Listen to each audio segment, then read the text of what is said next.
Welcome back to McKiLL TV. As today, we look back on yet another classic game as we take a brief look back on the genius, creepy, puzzle platformer, Limbo. Limbo is a puzzle platform video game that was developed by an independent studio known as Playdead Studio, and the game was originally published by Microsoft Game Studios as an Xbox exclusive. The game would originally released in July of 2010 for Xbox Live Arcade, but Playdead Studios has since ported the game across many platforms, such as PlayStation consoles as well as PC. Limbo is a 2D side-scroller puzzle platformer that incorporates a physics system that governs the game's environment as well as the character himself. Throughout Limbo, the player will navigate an unnamed boy through various dangerous environments and traps as he searches this purgatory world in search of his sister. The game's puzzles require a lot of trial and error in order to reach the correct solutions, in order to progress the game. In other words, the game expects you to fail many times in order to find the correct solutions to its puzzles. Playdead Studios refers to this style of play as trial and death, and used gruesome imagery to depict the boy's death upon each puzzle failure. Right off the bat, what you'll notice about this game is its fantastic art direction. The game is presented in black and white, using lighting, film grain effects, and minimal ambient sounds in order to create an eerie atmosphere, often associated with the horror genre. Journalists praised its dark presentation and described the game and compared it to noir films. Based on its aesthetics, reviewers classified Limbo as an example of video games as an art form. And upon its release back in 2010, Limbo received critical acclaim, but its minimal story polarized critics. Some critics found the open-ended work to have a deeper meaning that tied well with the game's mechanics, while others believed the lack of significant plot and abrupt ending detracted from the game. A common point of criticism from reviewers was that the high cost of the game relative to its short length might deter players from purchasing the title, but some reviews proposed that Limbo had an ideal length, and the game has been listed amongst some of the greatest games of all time. And I would have to agree with that. Yes, the game is fairly short, I would agree with this, but I think it has aged well over time, and the game is now very affordable, as it can be purchased across many platforms for just a few dollars. Upon its release in that first couple of years, Limbo was the third highest selling game on the Xbox Live Arcade service in 2010, generating around $7.5 million in revenue. It won several awards from industry groups after its release, and was named as one of the top games for 2010 by several publishers. Playdead's next title, Inside, was released in 2016, and revisited many of the same themes that were presented in Limbo. We'll talk about that in a future video. The player controls the boy throughout the game. As is typical for most two-dimensional platform games, the boy can run left, right, jump, climb onto short ledges, up and down ladders, ropes, and push and pull objects. Limbo is presented through dark, grayscale style graphics, and with a minimalist ambient sounds, creating an eerie, haunting environment.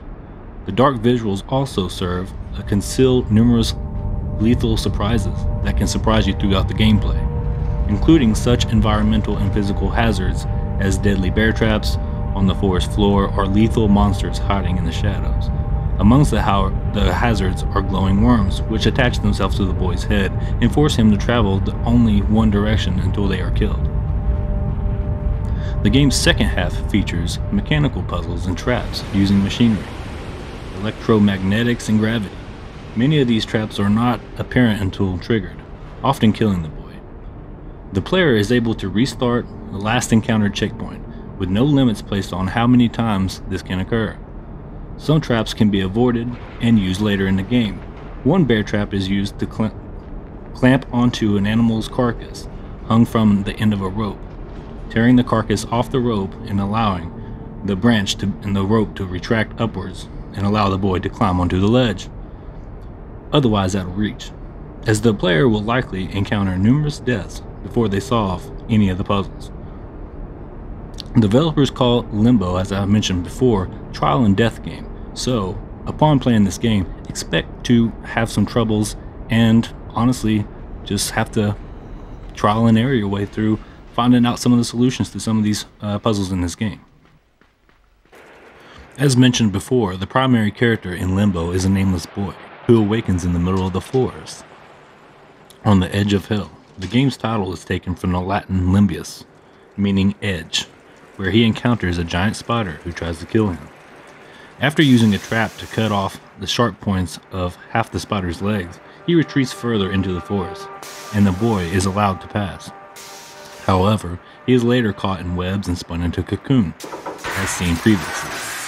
After breaking free from the threads that attached him to the roof, he is forced to hop and eventually get them off. Later, while seeking his missing sister, he encounters only a few human characters who either attack him or run away, or are dead or dying, as there can be seen many carcasses hanging in the background of this game. At one point during his journey, he encounters a female character, who he thinks might be his sister, but is prevented from reaching her. The forest eventually gives way to a crumbling city or environment.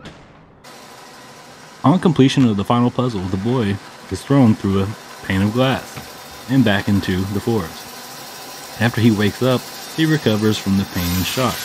He walks a short distance until again encounters a girl, who, upon his approach, stands up startled. At this point, the screen cuts to black and the game abruptly ends. So, as I mentioned previously, the game's overall story seems pretty vague and straightforward, but leaves many questions unanswered, as the game has no character dialogue at all, so it's really just up to you as the player to catch on to what is exactly going on.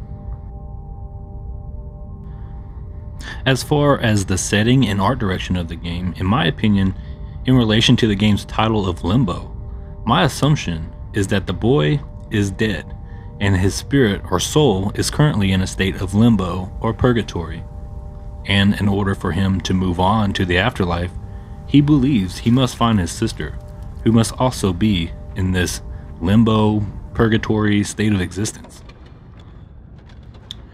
Overall, Limbo manages to be a fun puzzle platformer that I really think holds up well for an indie game, with its fantastic art style and overly eerie atmosphere. I don't think I'd quite call this game a horror title, but I definitely think that it utilizes many horror traits and characteristics in its overall art direction. So, if this is a game you have yet to play, or maybe you passed up on it, I encourage you to go back and check this one out. It's definitely an interesting, short, little game. And in the future, I plan on covering Playdead Studios' other game, Inside, which is very similar to this. If you enjoyed this video, please be cool and hit that like button down below.